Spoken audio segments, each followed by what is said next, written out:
Uhoraho Mana yacu turagushima, Data duciye bugufi imbere yawe tugusingiza tuguhimbaza. Uri mwiza urabereye Mana. Shimwe kubw'uyu munsi mwiza wo guterana kwera. Tubaye imbere yawe Mwami Data nyiribiye kubw'ijambo ryawe. Tubaye imbere yawe Mwami Yesu Kristo kubwo kugushaka umwete. Dusenga twumva ijambo ryawe turirimba. Mana yacu shimwe kandi uhabwe icyubahiro Yesu. Yesu izina ryawe rishigwe hejuru usingizwe iteka ryose, kuko ukora ibikomeye ugakora ibitangaje. Ari n'Imana yo kwiringirwa no kwizerwa atari wowe Yesu. Data urakoze muri uyu mugoroba uyu munsi kubana natwe. Weje imitima yumva ijambo ryawe. Mwami Data nyiribiye, duheze imitima yakira ijambo ryawe. Ubugingo bwacu buhembuke, imibereho yacu ihinduke, icyubahiro kikibi cyawe mu izina ryawe Yesu Kristo. Senze twizeye iteka ryose. Amen. Amen. Amen. Amen. Mana ishimwe Mwami wacu Yesu Kristo. We thank the Lord Jesus Christ Nduwaye umugoroba mwiza for this beautiful evening wo kuba imbere yayo. to be in His presence. Mana yabikoze ihabwe icyubahiro. We thank God for what He has done. Ashimira ku bwanyu mwese I thank you all ab'Imana iboneye iburyo n'umwanya whom God has given this chance and opportunity mukaba mwaje to come to this place guterana kwera. for this holy service. Imana ibahe umugisha. May God bless you. Senga Praying ni umurimo ukomeye cyane is a great deed ugoye muri iyi si. that is so hard in the world, Abantu bananiwe cyane. and many people can do it. Ugoye abantu kubera kudakoreshwa imbaraga z'umubiri, It is hard because we don't use the normal strength, ukoreshwa n'imbaraga z'umutima. by the power of the heart. Umuntu yogira umubiri, You can have the body, umuntu yogira imbaraga mu mubiri, you can have strength in your flesh, ariko bikanga kwaja gusenga. but still you can't pray. Rero Imana ishimwe Therefore, we thank God ibashe kubaheza mwese kubana. for giving you all the chance to be here. Imana yabikoze ihabwe icyubahiro. We thank God for doing it. Hanyuma rero tugiye kuganira ijambo ry'Imana We are going to share the word of God umwanya muto usigaye. in the remaining few minutes. Dusome ubutumwa bwiza bwa Luka.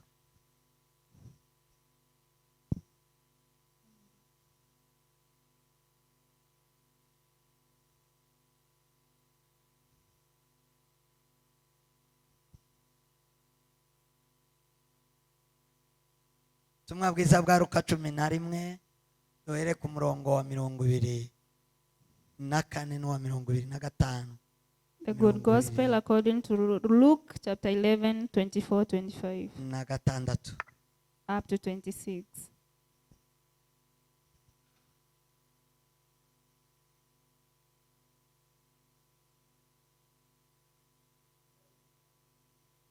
Yego.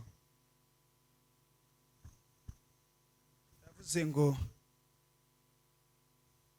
dayimoni iyo avuye mu muntu azerera ahadafite amazi ashaka uburuhukiro. Yego. Akabura akavuga ati reka nisubirire mu nzu yanje navuyemo. Yagerayo agasanga ikubuye kandi iteguye. Akagenda akazana abandi badayimoni 7 bamurusha kuba babi. Yego. Bakinjira bakayibamo. Nuko ibyo hanyuma z'uwo muntu bikarusha ibya mbere kuba bibi. Amen. Amen. Amen. Nakira ijambo ry'Imana. Receive the word of God.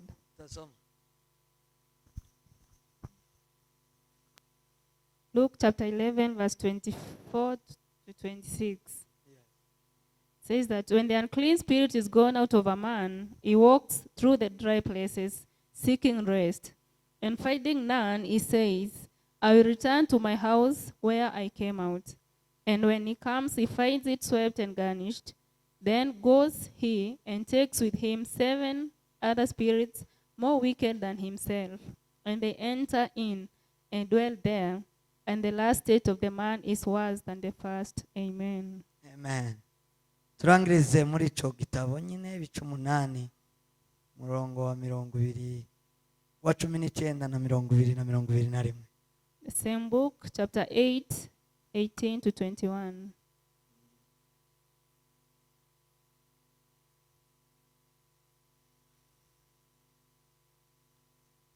Eight, 18, 21. 8:19 kugeza kuri 21. Nuko nyina na bene se baza aho ari, ariko ntibabasha kumugeraho kuko abahateraniye aho ari benshi. Abantu baramubwira bati, nyoko na bene so bahagaze hanze baragushaka. Nawe arabasubiza ati, mama na bene data nabumva ijambo ry'Imana bakarikomeza. Amen. Luke chapter 8, verse 19 to 21. Then came to him his mother and his brethren, and could not come at him for the prayers. And it was told to him by certain which said, Thy mother and thy brethren stand out, desiring to see him. And he answered and said unto them, My mother and my brethren are these which hear the word of God and do it. Amen. Amen. Mwakira ijambo ry'Imana. We receive the word of God. Sema amen. Amen. Ndagira ngo tuganire kuri ayo magambo I want us to share on these verses ajanye hejuru yo kubabwamwo n'imbaraga z'Imana, concerning the power of God, kubabwamwo no gukomera kw'Imana, the greatness of God. umuntu kugendana gukomera kw'Imana mu mutima. A person walking with the power of God in their hearts. Gute umuntu yagendana gukomera kw'Imana muri we, How can a person walk with the greatness of the Lord ari muri iyi si, ari muri ubuzima? in this world, in this life? Cyo nagize ngo tuganire. This is what I want us to share today. Shima Imana iki cyumweru gishize ndimo numva imbaraga I thank God because this week I've been feeling a lot of strength zo kubasha kumenya ibifunze byacu, to know some things which are closed for us, kubasha kumenya aho bipfira and knowing where they fail mu buzima bwacu, in our lives, kugira ngo tubashe kugaragaza imbaraga z'Imana. so that we can reveal the power of God. Bibiliya iravuga ngo byose bishobokera Imana. The world says that everything is possible before the Lord. Zakunaniye si uko bidashoboka. What is hard for you, what you feel, is not possible. Ibyo ubona ntibyinjire mu mutwe wawe si uko bitabaho. What you feel but you cannot understand, know that it does not exist. Ibyo ubona ntibibe What you see and it does not happen, ugatekereze kuko bitoshoboka. and you think it's impossible.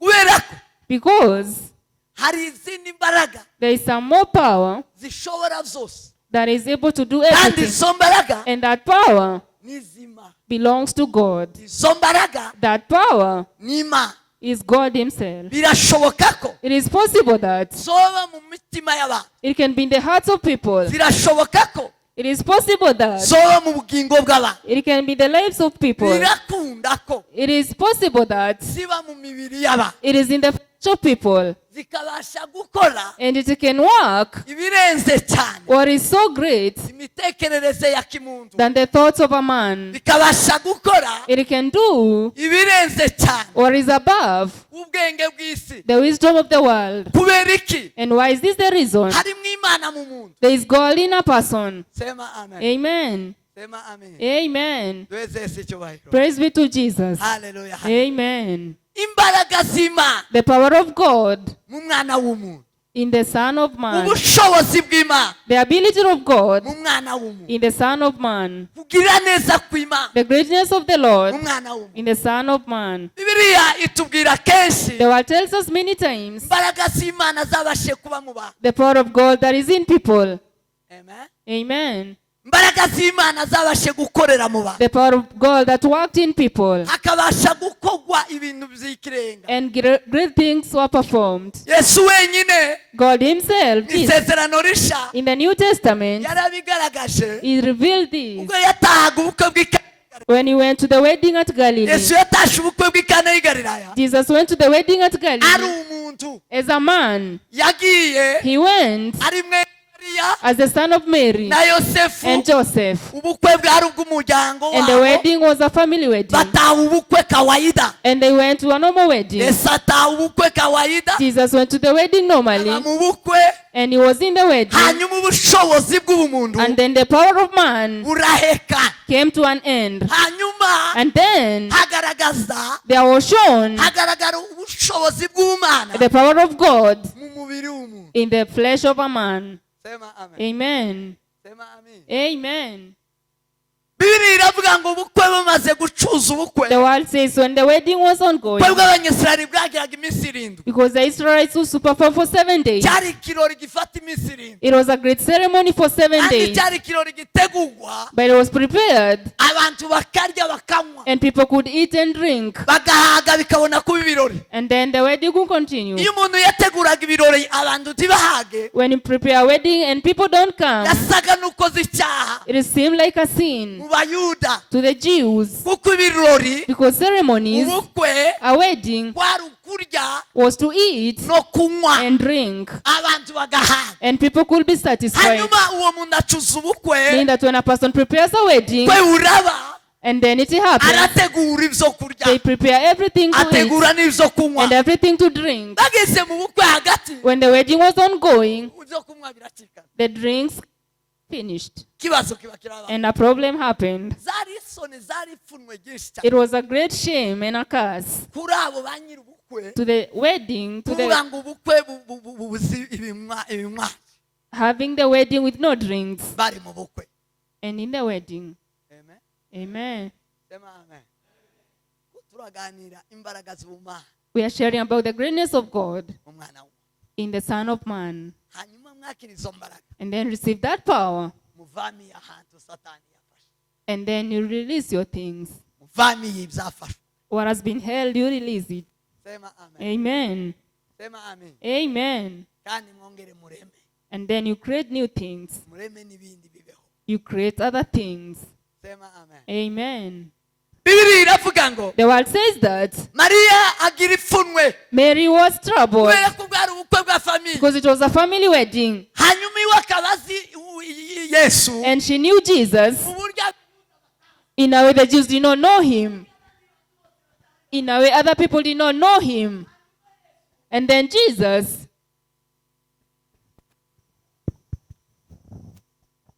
asifiwe sana. amen. mariya yari azi Yesu Mary knew Jesus yari azi imbaraga z'ubumana and the power of God zakoreye muri nda yiwe mu buzima bwe. that worked in her womb. mariya yatwise Kristo Mary, when she conceived iwe Christ, azi amakuru yabibwiwe na marayika it is because of the news from the angel. aramubwira ngo uyu ni inda y'umwuka And he said, this is a pregnancy of kandi the ubu ngubu Spirit. hazavukamwo igitangaza. And a great man will be born of you. ariko mariya atwite igitangaza Mary had a miracle. afata imbaraga z'ubumana She received the power of God, azigumana mu ndi amezi and 9. for 9 months was in her mariya womb. yari azi neza Kristo Mary knew so well about ari Christ imbaraga y'Imana that he was the power ari of imbaraga God, y'umwami Yesu. the power of Jesus Christ. Sema amen. Amen. kuko Pawulo yabivuze Because Paul wrote it and said aravuga ngo Kristo nibwo bwenge bw'Imana that Christ is the wisdom of God, kandi Kristo ngo niwe izo mbaraga and z'Imana. Christ is the power of God. mariya yabimenya ko ari kumwe n'igitanga. Mary knew she had a miracle in her, mariya yegera Yesu and then she came to Jesus, aramubwira ngo hano ga ibibazo zabaye vino yashe and she said, there's a problem at the wedding, kandi uzi ibintu wa and you know many things, ni ukuvuga ngo umuryango urasekwa. meaning that the family will be ashamed. umuryango urasekwa The family will be ashamed. none ga vino yarangiye. Therefore, there is no wine. Yesu aramubwira ngo tubigendanye mwuka. And Jesus asked, what shall we do? ni gute wawe ushaka kungaragaza atarage. Why do you want to reveal me where it's not supposed to be the aramubwira case? ati ariko hano hari ikibazo. There is a problem. iyo habaye ikibazo Whenever there's a problem, haba hakenewe imbaraga z'Imana. there's needed the power of God. uko sogenda kose However it is, aho ngaho at that ni place, muri sirifasi It is at a situation. n'ahantu It is a place hakenewe imbaraga where z'Imana. it is needed the power of God. Sema amen. Amen. Iyo abantu batazi imbaraga When z'Imana rero people don't know the power of God, baracikanwa, abantu baracikanwe, baba mu bice gusa.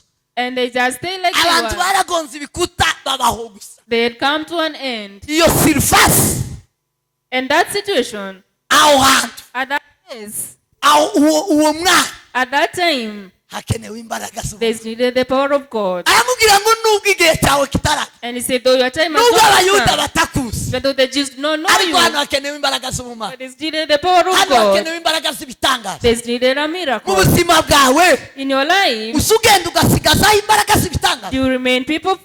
Mu buzima bwawe, In your life, mu bugingo bwawe, in your life, harimo ahantu hasigayeho imbaraga z'ubumana. is there a place for the power of Cyangwa God? uremwe gusa ubuzima bwawe bwose bwuzuye imbaraga z'ubumuntu. Or is it just the power of people in your life? Ugomba kugendana You're supposed to walk ahantu at a place muri wewe where in you hagomba kuba hariho imbaraga z'ubumana. there's needed the power of God. Muri surface runaka, And in a certain muri circumstance, situation runaka, at a certain mu situation, gatikane runaka, when a problem happens, hakabaho imbaraga z'Imana. there's needed the power of God. Haleluya. Amen. Sema amina. Amen. Vuga ngo amina. Atukuzwe Mwokozi. Ahimidiwe Bwana wa mambo. Kozi ravuga nabi. Arimvuze ngo mu gihe cyose I say that at all times genda mu buzima bwawe, in your life, mu mibereho yawe, in your livelihood, ugomba kugira agati, you're supposed to have a place. ugomba kugira ububiko, You're supposed to have a ugomba store. kugira reserve, You're supposed to have a reserve. ugomba kugira kwiteganyiriza, You're supposed to have a place, a ugomba store kugira imbaraga z'ubumana for the power of God, kugira ngo nugera mu gati so that when you come to a problem karenze imbaraga z'ubumuntu, that is above the power of man, karenze imbaraga zawe, that is above your power, hakora imbaraga the z'ubumana. power of God will work. Sema amen. Amen. Sema amen. Amen. Mariya aravuga ngo nubwo And Mary said, though it is that mu mbaraga z'abayuda, the power of the Jews ubuzima bwacu in our lives, ibintu bicikana, things are over, ariko ndi kumwe n'igitangaza, but I'm together with the ndi miracle. kumwe n'imbaraga z'ubumana, I'm together with the power ndi of kumwe God. n'imbaraga z'Imana. With the power of God, Reka negera imbaraga let me z'Imana. come closer to the power of Egera God. Yesu aramubwira ngo And hano she came to nzacikana. Jesus and said, the wine is over. Warangize And then yegera bene wa. came to her people Arababwira ngo turi kumwe na Yesu. and said, we are together with Jesus. Icyababwira Whatever he tells you to do, gikore. do it.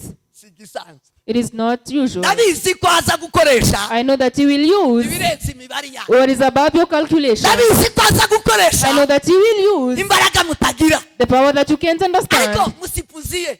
But don't worry. Wese ese cyo. Praise be to Jesus. Hallelujah. Amen.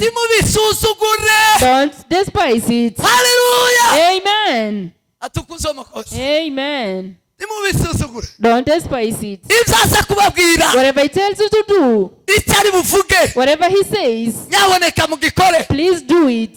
Turashira umugayo. And then the shame will be over. Kibazo kirakemuka. And the problem will be solved. Mariya asubira ku ntebe. And Mary went to see to her seat Ategereza imbaraga z'Imana. and wait for the power of Ko God. yaramaze kuziyambaza. For she had already called unto the Yesu power. Kristo ngo arangize. And Jesus Christ, Arababwira ngo niki. he told the people, what is the problem? Vino yashize. The wine is over. Arababwira ngo nimufate amazi. And say, take water. Nta bintu byo kusubira kuja mu bacunyi. There's no need to go to the business people. Mu bagana.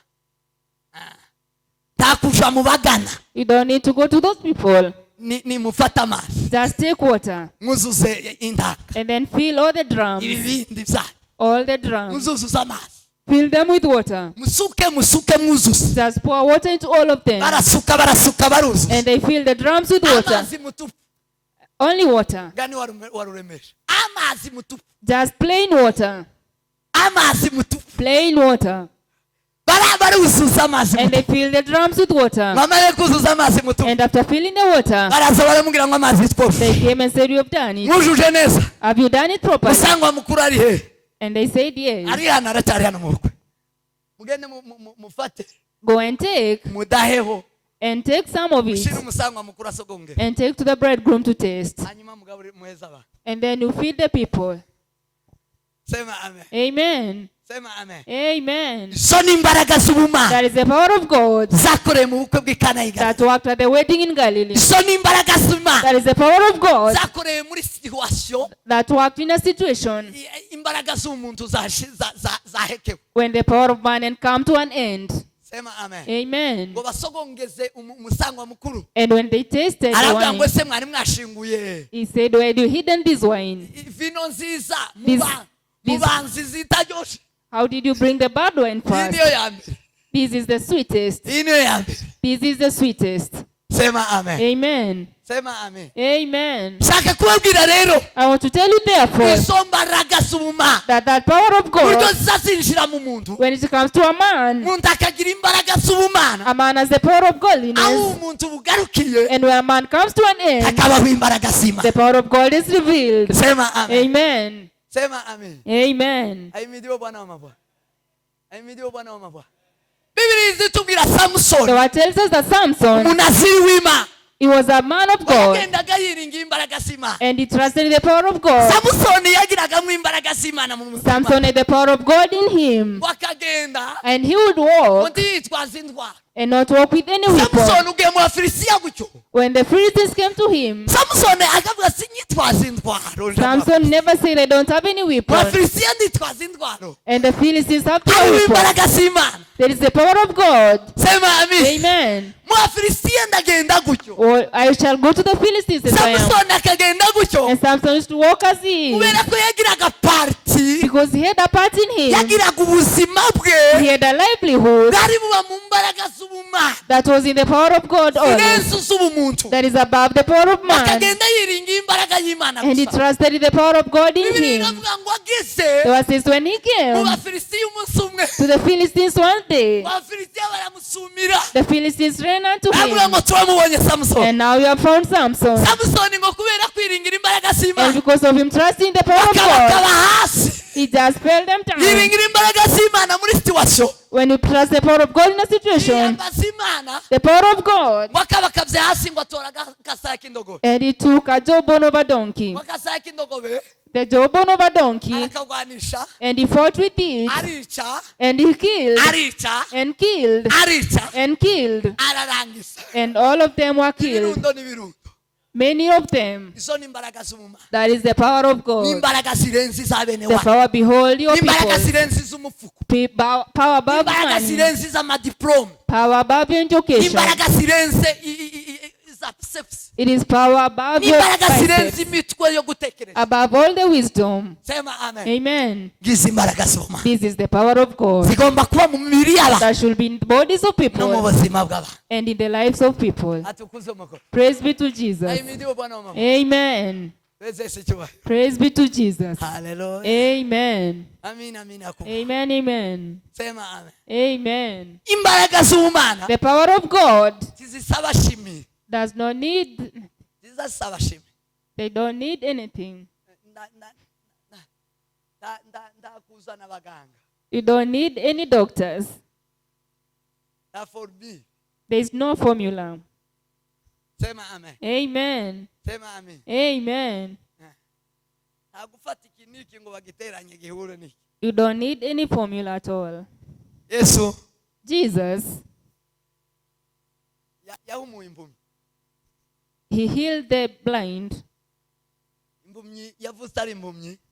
The blind was born a blind man. Imbaraga z'ubumana. And the power of God, Ngo baramuzana ari ngo ntiyagiraga n'ibinogo. he didn't have anything on the face. bibiri isivuga ngo Ntiyagiraga n'ibinogo yari flat. The world says that his face was flat Hano hari haresha hose. and there was nothing on the face. ngo ahantu h'amaso tihabagaho. I mean, there was no spot for the eyes. ngo yesu atoba utwondo And Jesus took some mud arabanza aracora and then drew on his face ashyiraho and put some ice on his warangiza face. aramubwira ngo jya koga. And then he said, go and wash your face. nta muganga wovura gutyo. There is no doctor who can do such a nta thing. bwenge bwo mu isi bwovura gutyo. No wisdom of the world can do aramubwira ngo that. genda uje koga. And say, go and wash your face. genda wihwagi. Go and wash your face. genda wihwagi. Go wash your face. amaso amere abone. And your eyes will see imbaraga z'ubumana. the power of God.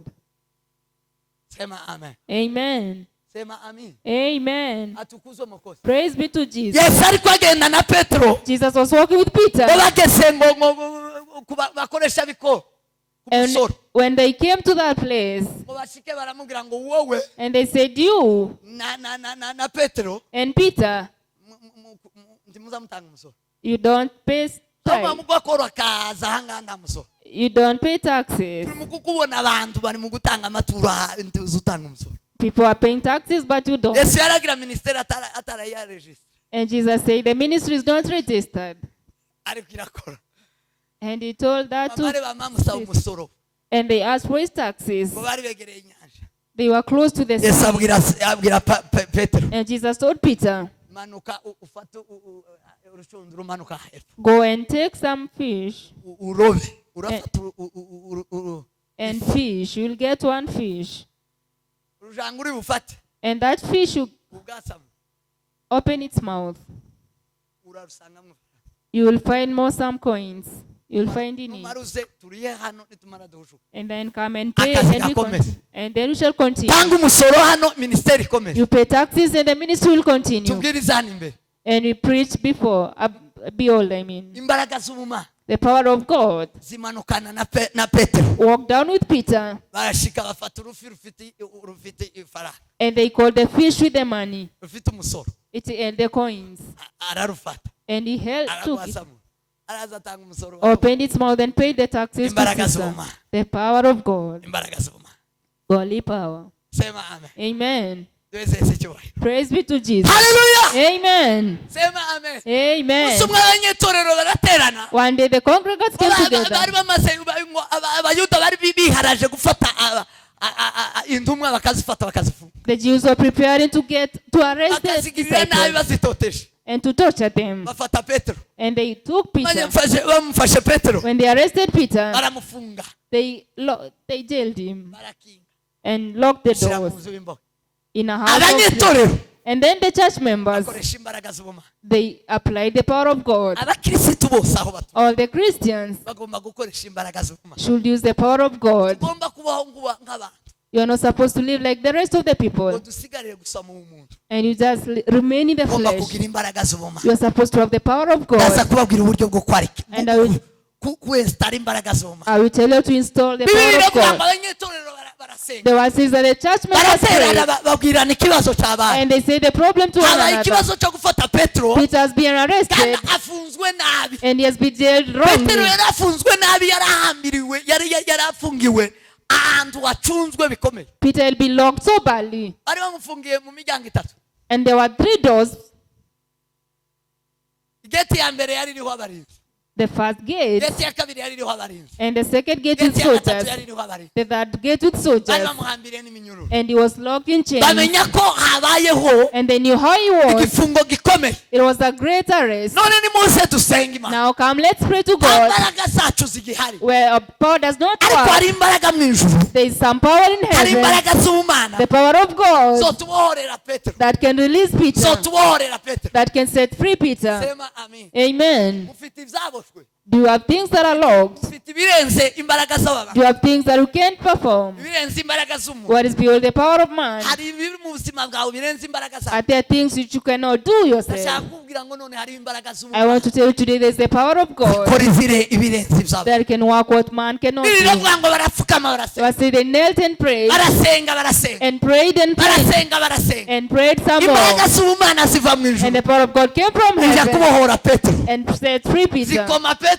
and came to aho Peter yari aryamye where he was sleeping ziramubwira ngo byuka Petero and told him to wake up.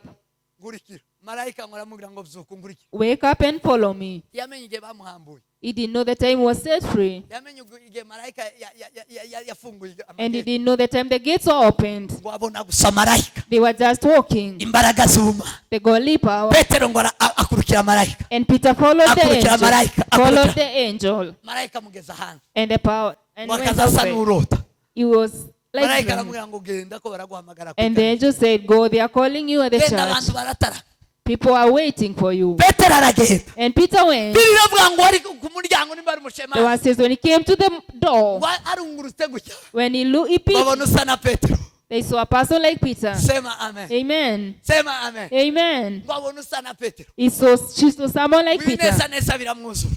And she was so happy. Kanya Petero yinjira muri bo. And Peter entered. Imbaraga z'ubumana The godly power zibohora Petero. set free Peter. Bibiliya twasomye. The word that we read today, Igice cy'abadayimoni. that part of the demons, Dayimoni wavuye mu bantu. the demon from people, Iyi dayimoni yavuye mu muntu. when a demon comes out of a person, Igice dusome cya 11. in chapter 11, Ntabwo ari umunyamapepo. it is not a person with demons. Samapepo ayayo kuvuga yo kugwara mu mutwe cyangwa ukuguru It is not the demons you know. cyangwa mu nda. Oya. No. Dusomye se umuntu wagwaye. This is not a man who is sick. Uyu ni umuntu wakijijwe. This is a person who has been saved. Umukristo. A Christian. Sema. Amen. Iyo dukijijwe. When we become saved, Iyo twihana. when we repent, Ajya na mapepo n'abadayimoni ni Satani utuvuyemo. those are demons who go out of us. Amen. Amen. Amen. Amen. Abantu baziga ngo abazabavamwe amapepo n'abadayimoni gusa babagwaye. Ni ingwara. People think that demons Ni are wihana sicknesses. ubwizi. When you repent stealing, Ya ni pepo ry'abadayimoni ryaguteraga kwiba ryakuvuyemo. that is a demon who has gone out of you. Ni wihana kubesha. When you repent lying, Ni pepo ry'abadayimoni ryaguteraga kubesha. that is a demon that used to make you lie, Yakuvuyemo. that has gone out of Uyu ni you. umuntu wihanye ibyaha byose. This is a person who has repented of all Warihana sins. amaze kwihana. And after repenting, Umutima urera. their hearts are clean. Umutima urezwa. Their hearts are clean. Yesu umutima we And the heart is clean. arera aratungana. And they are perfect. Amaze kwezwa atunganyijwe. After being cleansed and sanctified, Satani amuvuyemo iyo pepo rimuvuyemo. when the demon goes out of the person, Ngo riburaho rija. it has nowhere to go. Sema amen. Amen. Riraguma rirazerera. And it walks around. Iyo twihanye ibyaha ndaho bizabisha. Muzamubwira ngo araho bizabisha. When we repent our sins, they don't go Zabiguma anywhere. bikazunguruka impande za. They are just walking around. Biba bizungurutse aho. Walking around. Sema amen. Amen. Kandi abadayimoni And the demons, bagenewe kuba ahantu habiri. they are supposed to be at two places. Ahantu hambere bagenewe kuba The first place they are supposed to ni be mu nyanja ni mu mazi. is in the sea, in the water. Mu mazi, In water. mu nyanja. In the sea. Buriya ni ubuturo bw'abadayimoni. That is a home for the demons, Naho abadayimoni bagomba kuba. where the demons are supposed to live. Noneho uwo mudayimoni And then when that demon, ngo amuvamo uwo mugabo when he walked out of the man ava muri uwo muntu and went out of the man, mare aho hafi nta mazi yari ahari. and then there's no water around, Dayimoni aguma arazunguruka. the demon walks around. Na resistance ya dayimoni And the demons, ntabwo yobona aho ihagarara they can find a place to stay ahatari amazi. where there's no water. Ni ukuvuga ngo kugira ngo dayimoni igire ubuzima Mean that for it to have life in it, ni uko iba mu mazi. it's supposed to be in water. Bibiliya iravuga ko. The word says that. Sema amen. Amen. Sema amen. Amen. Asifiwe Mwokozi. Praise be to Jesus. Asifiwe Bwana wa mabwana. Amen. Amen. Amen. Amen. Amen. Kugira ngo dayimoni agire ubuzima For the demon to have life, nuko aba mu muntu you're supposed to be in a man cyangwa aje mu nyanja. or go to the sea. Ahantu dayimoni azaba agaso akagira ubuzima ni mu muntu. The other place a demon can live is Ni mu mazi no mu muntu. in water and in a person. Naho Only those two places. iyo abuze aho ngaho ubuzima bwabo. And when they find nowhere, they have no life. Hanyuma Satani And then the devil abadayimoni and the demons uyu mwuka w'ibyaha and these unclean spirits, bakuzunguruka wa muntu. they just walk around. Wa muntu rero And that person, therefore, dayimoni ngo arunguruke when the demon peeps asanga wa muntu gusa yagumanye ubusafi. and find the person is still clean, Yarihanye they have repented arezwa and they are clean, warangiza aricara mu ikanisa. and then they sit in the church, Aguma. just in the church. Kwihana ibyaha When you repent of your sins, wamara ukaguma. and then you just stay just there, Nta mbaraga z'ubumana zikorera muri. there's no power of God in you. nta mbaraga z'ubumana zerekanirwa muri wowe. There's no godly power nta inside. kubaho kw'Imana kugaragara. There's no existence of God that can be revealed. kwihana ntibihagije. Repentance is not enough. kwezwa ntibihagije. Cleansing is not enough. kweza umutima ntibihagije. Cleansing your heart is not enough. Sema amen. Amen. Sema amen. Amen. Atukuzwe makosa. Amen. kweza umutima ntibihagije. Cleansing your heart is not enough. Satani azaza akarunguruka. The devil comes and peeps agasanga iyi nzira akubuye. and finds the house is clean. inzu irejejwe. It is swept ariko ntakirimo. and there's nothing inside. umuntu wese yakubuye inzu. When you clean your house, abagiye kuyiterekamo ibindi. you're supposed to bring other iyo things. ikubuye gusa. When you just sweep it nta kindi kintu kirimo. and there's nothing inside, bwa busafi that cleanliness uzabwemera. is not enough. bwobamwo. You can live there. izayama yandura mu kanwa. It just gets dirty in a while. iyo wejeje ahantu ni ukuvuga ngo ugiye kuhashyira ikindi. When you clean a place, it means you're supposed to bring something else. Sema amen. Amen. Sema amen. Amen. Mudayimoni yarunguruka yasanga gusa harimo ubusafi. When the demon comes and finds the cleanness, wigasubira inyuma. he goes ikaja back kuzana abandi badayimoni barindwi. and brings 7 other demons, ngo bayirusha ubujanja. more weakened kuko yari yananiwe gukoresha ubujanja bituma utihana. than him. warayirukanye. And you sent it away. kandi uzi ko wayirukanye. And he knows that you sent it away. wayirukanye habaye amasengesho. Because there were prayers. wayirukanye wataramye. Because you went to church. wayirukanye waririmbye. You sent it away singing. wayirukanye wasenze. You sent it away praying. igasubira inyuma ikazana dayimoni. He goes back and brings more demons. uzi kukwibagiza kuririmba. Who knows how to make you forget uzi singing kukwibagiza gusenga. and forget how to pray uzi kukwibagiza gusoma ijambo and forget ry'Imana. how to read the word of God. hanyuma uwo dayimoni And then that demon yinjiye muri wewe. comes to you abashe kukwica burundu. and kill you completely, kugira ngo imbaraga z'Imana so that the godly power zikigere zigaragara muri wewe. will never be revealed in you. uzokoresha iz'umubiri. You will use the power of the body ukoresha iz'ubumuntu. and the body. nizinanira. When it's not enough, you die. izanga. When it's not possible, ikwice. he will kill you. Sema amen. Amen. Sema amen. Amen. asifiwe makosa. Bwana asifiwe sana. Amen. Biblia iravuga ngo The word says that kugira ngo uyu dayimoni yayizunguruka itagiye mu nyanja. when this demon is walking around and not going to the sea, kugira ngo uyu muntu so that this person abashe rwose can be able gushikira imbaraga z'Ubumana. to receive the power of God nuko amara kwezwamwo. after being cleansed amaze kwirukana iyo dayimoni. and sending away the demon kubwo kwihana. because of repentance. wafata ijambo ry'Imana. You're supposed to take the word of God rishire mu mubiri. and put it in his flesh. Sema amen. Amen. yakira ijambo To ry'Imana. receive the word of God. Mariya Mary yakiriye inda did not receive the pregnancy, ahubwo yakiriye ijambo. but the word.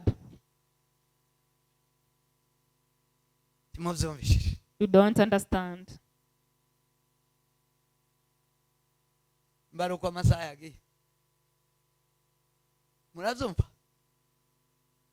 Mariya Mary yatumweho n'Imana amarayika. God sent the angel to her. Marayika yaje inshuro nyinshi. The angel came many times araza aramubwira ngo Mariya and told her, Mary, urahigwa you are blessed mu bagore bose, among all mu women, bakobwa bose, among all dore girls, ugiye gusama inda, because you are going to conceive uzosara umwana and you will give birth to a child, umuhungu, and that child, uzomwite you Yesu. will call him Jesus. Dore Mariya And Mary, ugiye gusama, you are going to conceive, uzosara umwana w'umuhungu, you deliver a son, uzomwite Emmanuel. you will call him Emmanuel. Mariya Mary, yakiriye inda she received the mu pregnancy buryo busanzwe cyangwa Ina- yakiriye ijambo. Mariya yakiriye iki? yakiriye ijambo ry'Imana Mary received the word of God yatumweho n'abamarayika.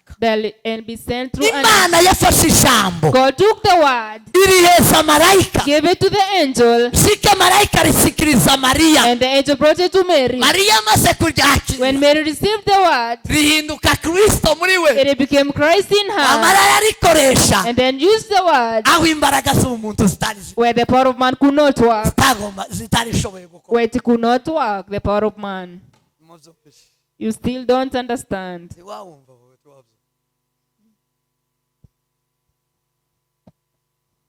Amen. Amen. Urumvise? Sema amen. Imbaraga z'Ubumana The power of God ni ijambo ry'Imana. is the word of God. Imbaraga, The power y'Imana, The power of God, kubaho kw'Imana the existence of God windura situation that changes the situation. umwanya mutoya wahuye nayo. In a short time you meet with Nene it. data, iyi si tugendayo And nayo this world that we walk in, ni ibihe bigenda bihindukira. the seasons keep changing. Hari ibihe byo kurira, There are seasons to hari ibihe cry, byo guseka, and times to hari ibihe laugh, byo gupfa, time to hari die, ibihe byo kubaho, time to be born. hari ibihe bigenda There are bihindagurika, different seasons that bigenda changes. bihanana. They change Hatabayeho imbaraga z'Ubumana without the power of God. Therefore, wohitanwa n'agahinda, sorrow can kill you. wopfa vuba, You can die so quickly, wogeraho ntiwogeraho ugomba kugera. and you will not reach where you are supposed to be. Ubuzima bwawe bwocikira, Your life will just end. imibereho yawe ntiyokuzura, Your livelihood cannot raise you. ntiwokora ivyo Imana ishaka You cannot do what God wants you to do kurema. before God. Sema amen. Amen. Sema amen. Amen. Asifiwe Mwokozi. Amen. Ikidushoboza What makes it possible kugera ku cyo Imana yatugeneye kugeraho to reach where we are supposed to be si inyama n'amaraso, is not the flesh and blood. si amadiplome, It is not our si certificate. ibyo turya, It is not what we ni eat, imbaraga z'Imana. but the power of God. Sema amen. Amen. Ntabwo uzosohoza What makes it possible? ubushake bw'Imana The plan of kuko God, niyo yakuremye. because He created Imana us. irema umuntu wese yamugiriye plan, When God created every man who was supposed to live yamugiriye long, planification, He had a plan for every man. yaraplaninze. And that plan, Kandi mu Mana guplaninga ubuzima bwawe and planning your life before God, yabuplaninze mu bihe bigenda bihindagurika, it was planning different ibihe seasons, bikomeye, great seasons, ibihe bigagaye, and others that are ibihe difficult, by'iki, ibihe by'imvura nyinshi, for rain, ibihe by'ubunyerere, and time for ibihe slippery, by'ubukame. and times of dryness. Ibyo bihe byose And all those times ni mapito utakayepitia. is a place you must pass through. Lazima basi You must therefore kufikia kwa lengo la Mungu kwa kukuumba. come to the purpose of God for creating Lazima you. uwe na nguvu za Mwenyezi Mungu. You must have the power of Ni God. ngombwa ngo witwaze imbaraga You're y'Imana. supposed to walk with the power Ni of ngombwa God. ngo uhabwemo n'imbaraga You're z'Imana. supposed to have the power of Kuko God in muri you. situation Because in all situations imbaraga z'umuntu zidakora, where the power of man cannot imbaraga have, z'Imana ziraguhesha gukora, the power of God gives you the plan. ugasingira ikindi gihe. And then you reach to another thing. Sema amen. Amen. Sema amen. Amen. Sema amen. Amen. Umuntu A man asetinze mu bihe. is set in different periods. Niba umuntu ari mu bihe, If a person is in seasons, kuvuga ngo ibihe bifite parti nini, bifite imbaraga kuri we. it means the seasons have power over man. Umuntu A man yashizwe mu gihe. was put in a Bibiliya period. iravuga ngo The word says that Imana yaremeye umuntu wese uri munsi y'ijuru, every man, umuntu wese uri munsi y'ijuru, every man munsi y'izuba below the sun agengwa n'ibihe. is governed by seasons.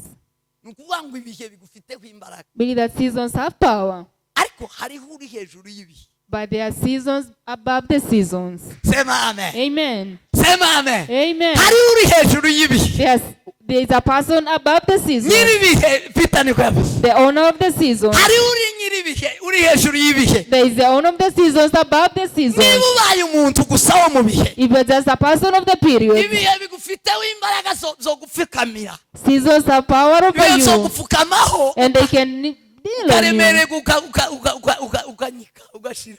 and then it's over for you. Ariko iyo dufite imbaraga z'Ubumana, But when we have the godly tuba power, dufite gukontorora ibihe, we have the control over tuba periods, dufite kwigizayo ibihe. and we can push the Bibiliya seasons. itubwira Yoshua, The Bible says that Joshua, umugabo wari ugira imbaraga y'Imana a muri man we. with the power of God in him, Yoshua Bibiliya iravuga ngo Joshua, the Bible says Imana that imuhamagara kuyobora ubwoko bwa God called Israeli. him to lead the Israelites. Yaramubwiye ngo umva Yoshua, And he said, listen, Joshua, aya ni amategeko These are the laws. amategeko yose y'Imana And all the laws of God. amategeko yose Mose yagutegetse All the laws of Moses. uyizirikeho You're supposed to tie it on you. uyibwire ku manywa na nijoro Meditate on it day and night. uyazirike ku kuboko kwawe And put it on your arm. n'ijosi ryawe On your neck. akubemo Let it be in you. nakubamo And after being in you, uzohigwa mu rugenzi you rwawe will be blessed in all your time. aho uzagera hose Every place you come to, nzaguha I will give it to you. uzaba urimo imbaraga You shall have in you the power zibasha guhindura situation that can change the zibasha situation, guhindura ibihe that can change the season. hanyuma ngo Yoshuwa And then Joshua, arazirikana he remembered that afata amategeko y'Imana and took the laws of God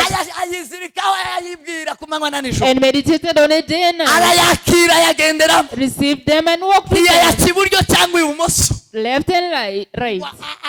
amubamo And they were in him. hanyuma umunsi umwe aragwana n'abanzi And then one day he fought with the enemy. watigiye n'abanzi biwe barimo bagwana When the enemies were fighting him, babona burije atabarangije he said, it's night and I'm not yet over. imbaraga zari ziri murimo zibuma The power that was in him ngo zituma ahagarika izuba n'ukwezi made him stop the sun and the aravuga ngo moon. wazuba we hagarara muri And he icyo said, you gikombe sun, stand at your place. wakwezi we guma iyo And you wazuturuka moon, stand at your place. maze ndangiza akazi And then I'll finish my job. imbaraga zibuma The power of God. izuba rirahagarara The sun stood ukwezi kurahagarara and the moon stood as well. Yoshuwa And Joshua agera ku cyo Imana yamuremye came to what God and created him to agera ku do. cyo Imana yamuremye And what God iyo intended. Yoshuwa atagira imbaraga z'ubuma If Joshua did not have that power of God, haba yarageze itaba yaranesheje yatamba he could not have won that battle.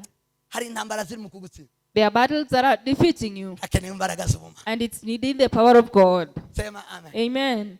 sema amen Amen. hari izakubujije kugera hari There is something that is stopping you, hari izakubujije gutambuka something that is stopping you hari from passing. amablokaje ya burotse There are some blocks on your ubuzima way, bwawe butuma udatera imbere and your life, uwo mwanya there's nothing needed at that hakeneye time imbaraga y'ubuma by the power of God. hakeneye imbaraga z'ubuma By the power of hakeneye God. imbaraga z'ijambo The ry'Imana power of the word of God. sema amen Amen. sema amen Amen. hakenewe imbaraga z'ijambo It's reading the power of God. ijambo ry'Imana The word of God ni imbaraga is power. Pawulo aravuga ngo Paul said that ubutumwa bwiza the good ngo ni news imbaraga y'Imana is the power of God. sema amen Amen. guhesha umuntu wese That gives every person idakoze isoni and does not cause shame. ubutumwa bwiza The good news ni imbaraga y'Imana is the power of God. sema amen Amen. zidakoze isoni That does not shame anyone. uzizeye wese Whoever believes in them ntazakogwa n'isoni muri situwasiyo will never be ashamed in ntazakogwa anything. n'isoni awa They will never be ashamed. ntacyo muhagarara imbere Nothing can stand before you. bavandimwe bene data Brethren, hakenewe ko tubwira ijambo we ry'Imana need to have the word of God. umunsi umwe Yesu One day Jesus, arabwiriza he preached and preached. twasomye ku munani Where we read at chapter 8, Yesu ngo arabwiriza ubutumwa bwiza Jesus was preaching the good news, baboneka mu bwenge butangaje and they were amazed. ngo abari aho And then ngo baravuga ngo hahiriwe the people said, blessed. sema amen Amen. ni igice cya 11 umurongo wa 22 It is chapter 11, verse 27. aravuga ngo And he said that hahirwa inda yakubyaye amabere blessed is the womb that bore you and the breast that fed you. bari bamwumvanye ubwenge They had used wisdom. bari bamwumvanye imbaraga They had had some power in him. baravuga ngo hahiriwe And they said, blessed inda yakubyaye is the womb that bore you n'amabere yakonkeje and the breast that fed you. urudasanzwe na You are not a normal Yesu person. barabumvishije And Jesus heard what they were saying. arabwira ngo mwebwe And he said, you people, tawe imbaraga mfite the power that I have ziva mu nda naryamyemo is not from the womb I was born in. ubwenge Yesu yari afite The wisdom Jesus had ntibwavuye mu nda yaryamyemo ya Mariya did not come from the womb of Mary.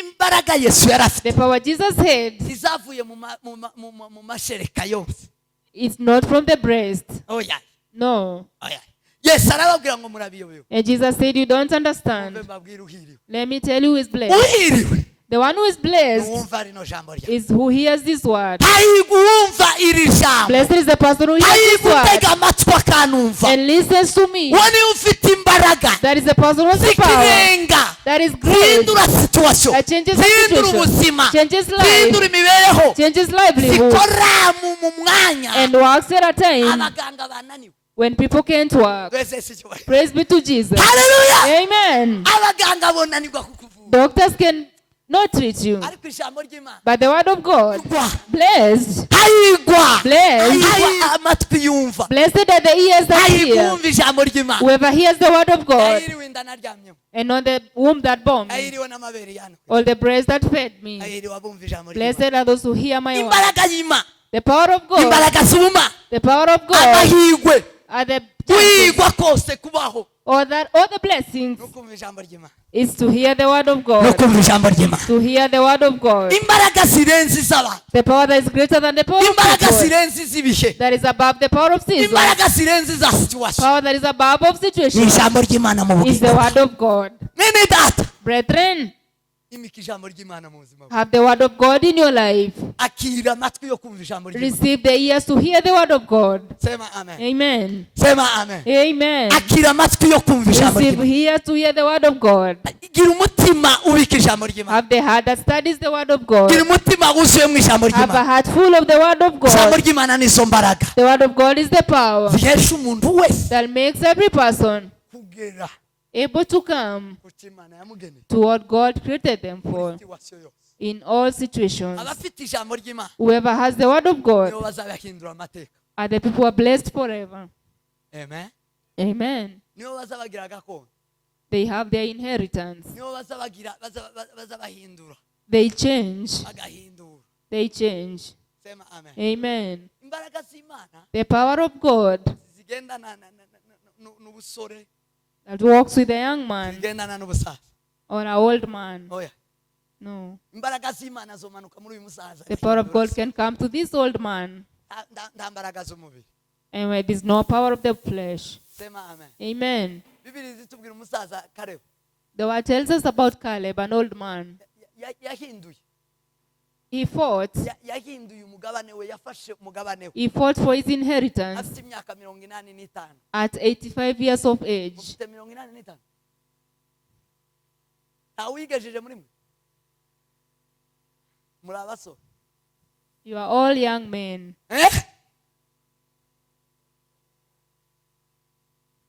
none utagejeje 85 kose umusaza n'umusaza Those are young men. namwe bakecu mwese ndawugejeje muno ndawugejeje 85 muracyari bato You're still very young. haba ubusaza n'ubusore There's an old man and a young man. umuntu iyo atari umusaza aba akiri If you're not an old man, you're a umusore young ni man. imbaraga And a young man has the power. none abari muno bose n'abasore Meaning that every person here is a young man. seba amen Amen. muri bibiliya yanditse abagabo handitse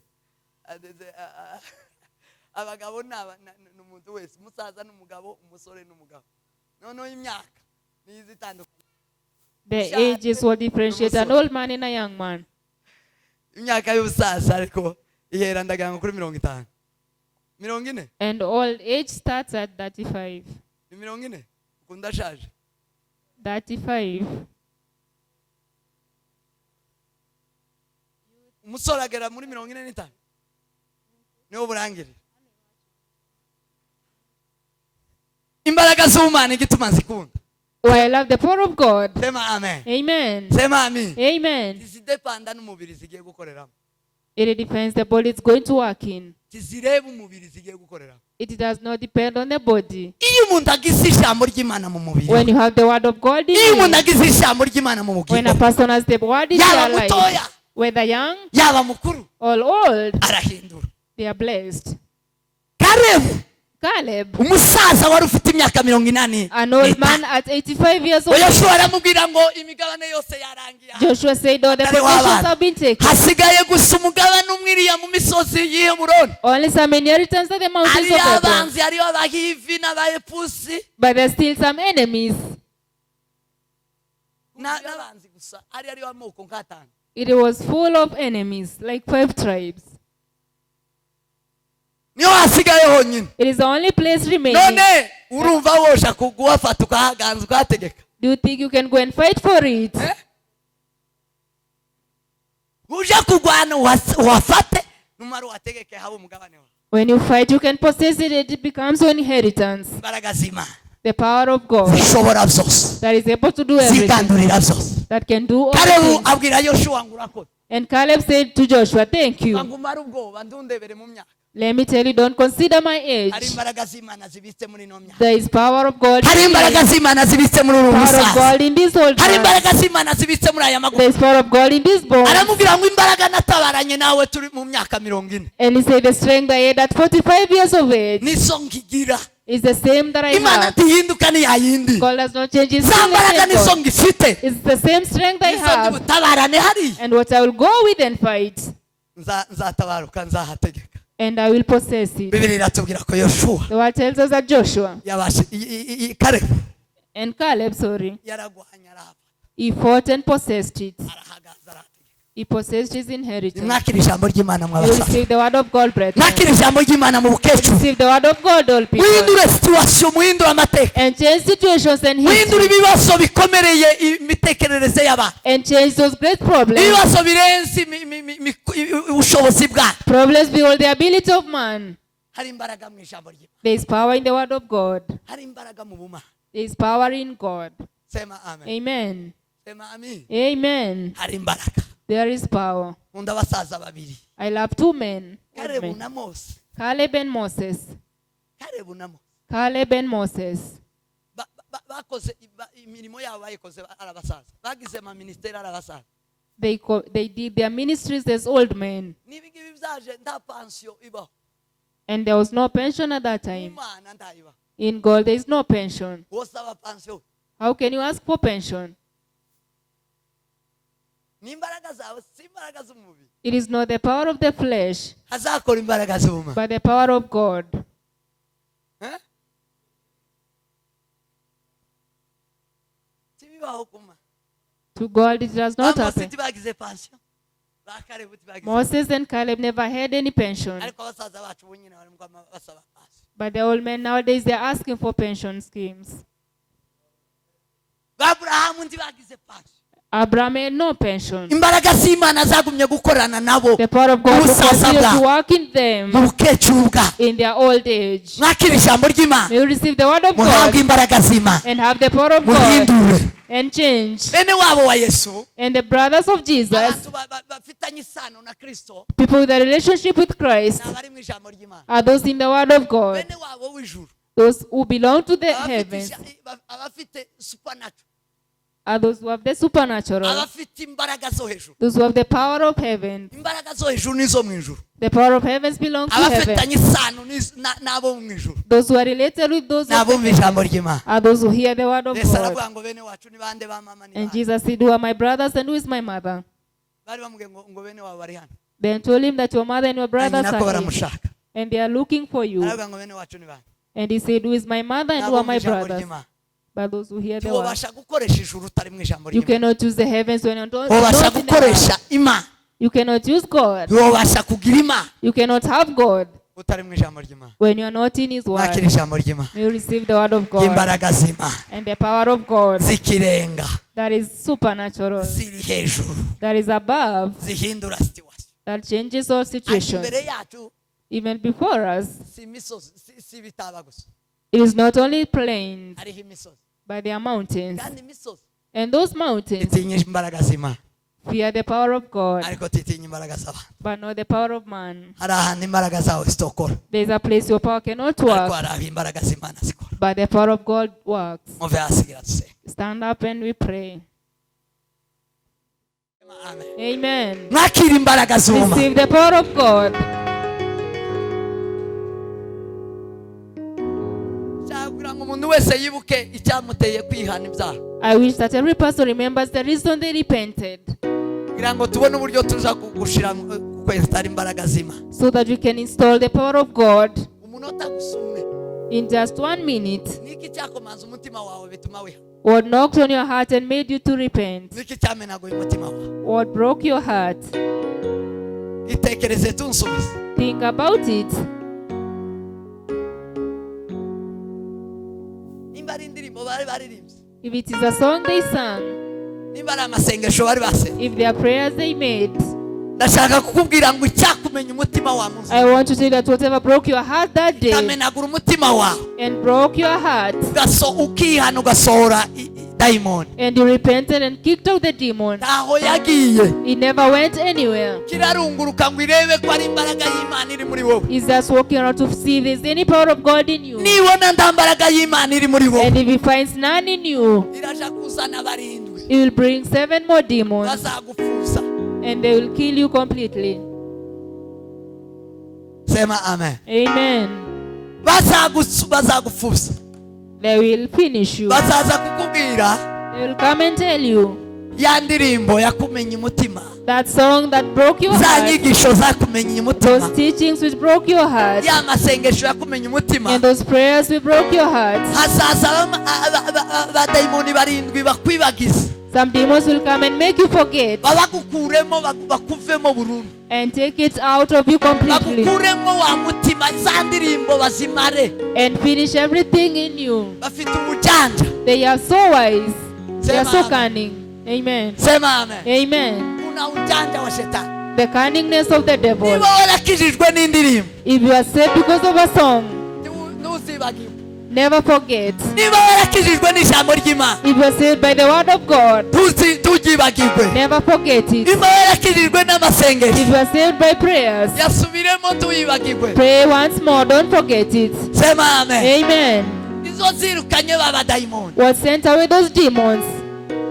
hasubire Go back to that place subire wezwe and then be cleansed once more. hanyuma noneho utera intambwe wakire ijambo ry'Imana And then make steps to receive the word of God. imbaraga z'ubumana zibe muri wowe Let the godly power be in you. zibashe guhindura ubuzima bwawe And then bwose you pe can change your life completely. duhindurwa n'ijambo tiduhindurwa no kwihana We gusa are changed by the word and not just repentance. duhindurwa n'ijambo We are changed by the word. duhindurwa n'ijambo We are changed by the cyo word. gituma ba Dawudi baza bihana It is the reason David used to repent barangiza bagafata ijambo ry'Imana bakaribika mu and put mitima the yabo word of God in their hearts.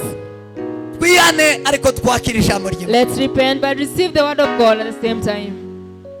ndavugana n'abakristo I'm speaking to Christians bihanye who have repented. twakira imbaraga y'Imana Let's receive the godly power kandi tuyikoreshe and use it.